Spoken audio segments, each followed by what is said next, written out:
Itin sa kawang gawa ang kanyang sweldo noong panahon na siya ay nagtatago dahil nahihiya umano siya sa taong bayan na hindi siya nakapagtrabaho. Samantala, nakanda umanong sumunod si Senador Bato de la Rosa sakaling may arrest warrant ang lokal na korte laban sa kanya. Sa pagtatanong po ng DZRH News, sinabi ni Attorney Ferdinand Topacio na dapat talagang sumunod sa proseso ang lahat ng mamayan. Subalit din po niya ay dapat munang beripikahin ng Department of Foreign Affairs ang arrest warrant ng International Criminal Court o sertipikado sa pamagitan ng anumang diplomatic means. Paliwanag pa ng legal counsel ni Senador Bato, kung katigan man ng RTC ang extradition, maaari pa itong iapila ni De La Rosa sa Court of Appeals. Any of the diplomatic means provided for. And then, iyan po ay dadalhin sa DOJ. Ang DOJ po ang magpa-file ng petition for extradition at yan po ay lilitisin ng Regional Trial Court.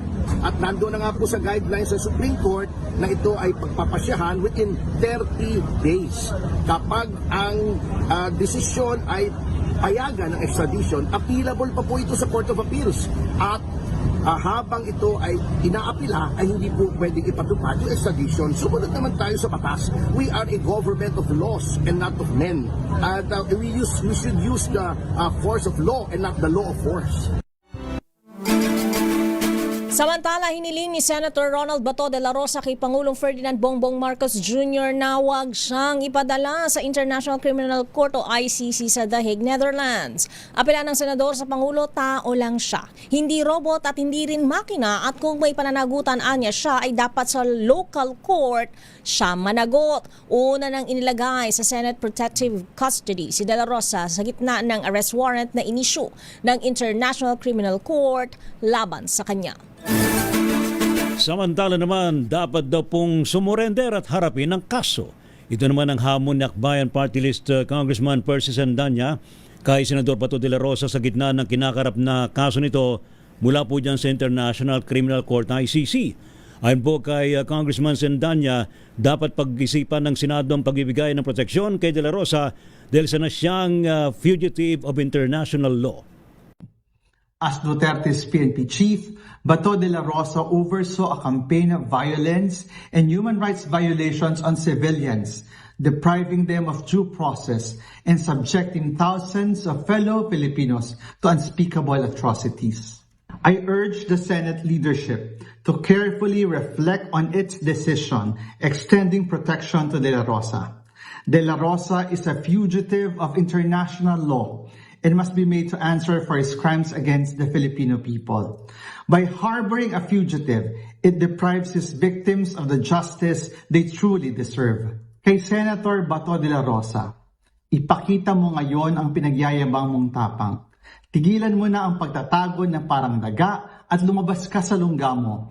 Sumuko ka at harapin mo ang kaso mo. Oras na para panagutan at pagbayaran ang mga ninakaw niyong mga buhay.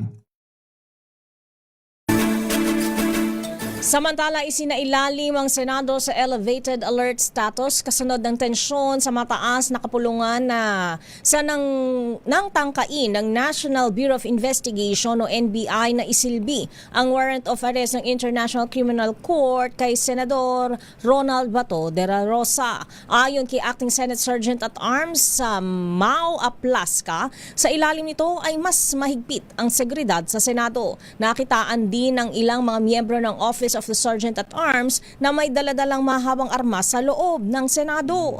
Sumiklab ang tensyon sa Senado kahapon nang habulin ng mga ahente ng NBI si De La Rosa na muling nagpakita pagkatapos ng 6 na buwang hindi pagpasok. Nagpatupad naman ng mas maigpit na seguridad ang Senado para sa mga papasok na empleyado at mga bisita kaugnay po ng pagsasailalim kay Senador Bato de la Rosa sa kanilang protective custody. Ayon po kay retired Police Major General Mau Aplasca na ibinalik sa pwesto bilang hepe naman ng Office of the Sergeant at Arms, sinisilip na raw po ang ID ng bawat individual na pumapasok sa Senado. Nilagyan rin ng harang ay ka-6 na palapag ng Senate Building kung saan pinaniwalaang nagpalipas ng gabi ang senador. Sinabi naman ni Senate President Alan Peter Cayetano na kung makipag-ugnayan muli ang NBI sa kanila para pumasok at arestuin si De La Rosa, hindi raw nila ito papayagan.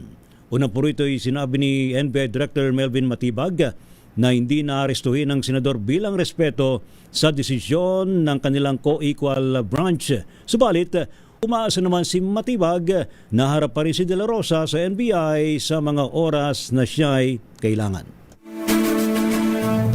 Samantala, may legal limitations ang kapangyarihan ng Senado pagdating sa pagbibigay ng protective custody kay Senator Ronald Bato de la Rosa kasunod ng inilabas na arrest warrant ng International Criminal Court laban sa kanya. Ayon kay Palace Press Officer Claire Castro, umiiral pa rin ang Republic Act 9851 o Philippine Act on Crimes Against International Humanitarian Law, Genocide and Other Crimes Against Humanity kahit umatras na ang Pilipinas bilang miyembro ng ICC. Binigyan din ni Castro na hindi dapat gawing sanctuary o taguan ang Senado para sa sino mang nahaharap sa kaso at dapat umanong igalang ng lahat ang hangganan ng batas. Dagdag pa niya, may obligasyon ng Pilipinas sa Interpol upang matiyak ang pananagutan sa ilalim ng umiiral na mga kasunduan. Nanawagan din si Castro sa mga taga-suporta ng mga Duterte at ni De La Rosa na pairalin ang paggalang sa legal na proseso at iwasan ang anumang kaguluhan o karahasan. Samantala, itinanggi naman ng Philippine National Police na dumidistansya ito sa pagpapatupad ng ICC warrant of arrest dahil naman sa dating PNP chief si Senador Bato de la Rosa. Ayon po kay PNP spokesperson na Police Brigadier General Randolph Tuanyo, kailangan lang silang sumunod sa mga tamang proseso bago aksyonan ng mandamiento de arresto. Kabilang po sa dalawang paraan na maaaring daanan ng PNP bago tumugon sa ICC warrant ay ang extradition sa bisa naman ay isang court order at ang direct surrender sa coordination naman ng Interpol. Subalit sabi ni Tuanyo sa Campo Crame, wala pa silang natatanggap na alerto mula sa Philippine Center for Transnational Crimes na silang tatanggap ng request mula sa Interpol Manila. Hindi rin naman totoo na pinababayaan nilang NBI na mag-implement ng warrant at idinahilang hindi pa sila pinupulong ng PCTC. Nais po namin linawin na hindi lang pinag-uupaya sa ibang agency yung pag-aresto po kay Senator Bato de la Rosa. Sapagkat sinabi mga po, doon sa apat na ahensya, ang maaaring itap ng NCP, PCTC, Manila ay NBI at yung Philippine National Police para i-assist yung Interpol Manila. Samantala, nagkaroon ng bahagyang tensyon sa pagitan ng pulisya at mga taga-suporta ni Senator Bato de la Rosa sa labas ng Senado. Ito'y matapos silang palipatin sa gilid ni Pasay City Police Chief Colonel Joselito De Sesto, pero pumalag ang mga supporter. Nangangambaan nila ang mga taga-suporta na kidnapin si De la Rosa at tangayin pa International Criminal Court sa The Hague, Netherlands. Ang isang taga-suporta ng senador ay handa raw isakripisyo ang kanyang buhay para kay Bato na kalahating taong absent sa Senado. Narito ang bahagi ng tensyon. So baka paulit-ulit yung ginawa kay Tatay Digong na kinidnap para sa amin para sa akin, ordinaryong tao, kinidnap ni Tatay Digong. So, na huwag nang maulit yung ginawa, gagawin nila ulit kay Senator Bato de la Rosa. Kaya ako magsakripisyo ng buhay ko, protektahan lang si Senator Bato de la Rosa. Totoo yun, kahit mag-isa lang ako. Yun lamang. Hinura pa ng isang taga-suporta ng senador, si Pasay City Police Chief Colonel De Sesto at ng itsa ng monoblock dahil hindi pinayagan ng kanilang grupo na iposisyon ang kanilang sound system sa mismong gate ng mataas na kapulungan. Kaya naman babala ni De Sesto, huhulihin nila ang sinumang magsisira ng gamit. Bagamat bawal ang magprograma sa Senate Gate, pinayagan naman itong isagawa sa gilid, pero giit ng masa para sa Duterte Alliance, may permit umano sila mula sa Senado para rito. Hindi raw sila alis hanggat hindi tinatantanan ang pagtatangkang arestuhin si De la Rosa sa bisa ng arrest warrant ng International Criminal Court. Samantala naman, nakahanda naman daw po ang National Capital Region Police Office na umalalay sa loob ng Senado sakaling hilingin ng kanilang tulong. Sa isang ambush interview, sinabi ni NCRPO Director Major General Anthony Aberin na perimeter lamang ang bantay ngayon ng kanilang hanay. Wala pa naman na niyang pangailangan para i-augment ang mga pulis sa loob mismo ng Senate building. Ayon pa sa Regional Director ng NCR, naipagnay na rin ng NCRPO sa Senate Sergeant at Arms at iba pang law enforcement agencies. Nagbabalaho si Abirin na hindi sila mangingiming arestuhin ang sinumang magiging marahas, subalit ang kanyang direktiba sa mga tauhan, maximum tolerance pa rin. Kami para to maintain the peace, of course. I-maintain lang namin yung status quo na nangyayari. To make sure also na walang nakakapasok na ralista sa area security lang naman kami. Hindi naman kami basta-basta pwedeng pumasok. Nire-respeto natin yung karapatan nilang mamahayag at mga organisa. Of course, the moment that they violated a certain law or kung naging marahas sila, then we will effect arrest in our presence. Samantala, nanawagan ang mga obispo ng Simbahang Katolika sa mga senador na agad umpisahan ang paglilitis laban kay Vice President Sara Duterte. Inisyu ng Catholic Bishops Conference of the Philippines ang pahayag matapos ipa-impeach ng Kongreso ang pangalawang Pangulo. Ayon sa CBCP, mas mainam na mag-convene na ang Senado bilang impeachment court upang ipatawag ang mga testigo at dokumento at upang masagot din ng Vice Presidente ang alegasyon laban sa kanya. Ipinaalala ng mga obispo ang commitment ng Senado na itaguyod ang hustisya, accountability at rule of law ng ng hindi naaantala. Idinagdag ng CBCP na nakamasid ang taong bayan sa mga magiging kaganapan sa impeachment trial. Hinamo naman ni House Deputy Minority Leader Leila de Lima ang Senado na gampanan ng kanilang tungkulin sa ligpos sa ating saligang batas at simulan ng impeachment trial. Ito po'y matapos namang ma-impeach muli ng Kamara si VP Sara Duterte sa botong 257 ang pabor, 25 ang tumutol at 9 ang nag-abstain. Dahil po dito yan ay matagumpay na umusad ang proseso ng pananagutan at nakatutok na ngayon ang sambayanan sa Senado na nararapat lamang umanong tumayong impeachment court bate naman sa mandato ng ating konstitusyon. Binigyan din pa ni De Lima sa impeachment na ito hindi lamang si Bibi Sara ang huhusgahan, kasamang huhusgahan daw po ng taong bayan ay ang mga senador.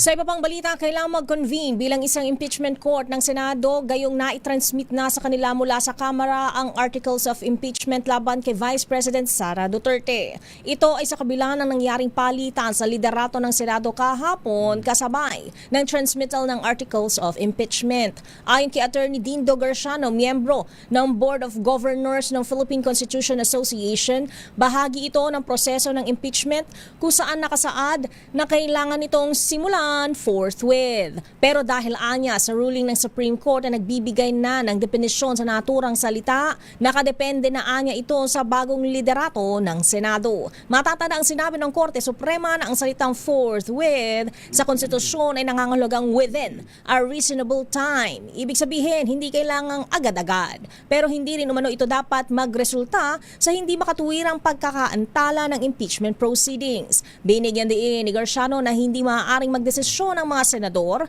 tungkol sa nilalaman ng articles of impeachment nang hindi nagko-convene bilang isang impeachment court at hindi sinisimulan ang paglilitis. Narito ang bahagi ng pahayag ni Garciano.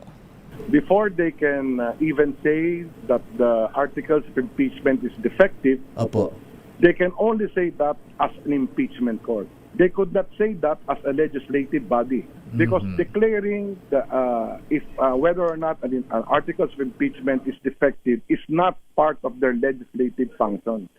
It is their part of their function as an impeachment court. So bago nila atakehin ang basis or ang kung ano man defectiveness ng articles of impeachment, they have to constitute themselves as an impeachment court. Babalikan pa natin iba pang detalye ng ating mga nagbabagang balita mamaya. Malacanang tiniyak na walang panibagong destabilisasyon laban sa Marcos administration at PNP handang tumugon sa anumang senaryo sa mainit ngayong political climate. Nako, speaking of mainit, ano bang nangyari at ang mag-amang himbing na natutulog ay sinugod ang nakaalitan at pinagsasaksak sa Cebu. Patay. Mamaya, babalikan pa natin ang pang detalye ng ating mga balita Pilipinas. Ang oras, alas 4:24. Ang oras na yan ay hatid sa inyo ng Kahit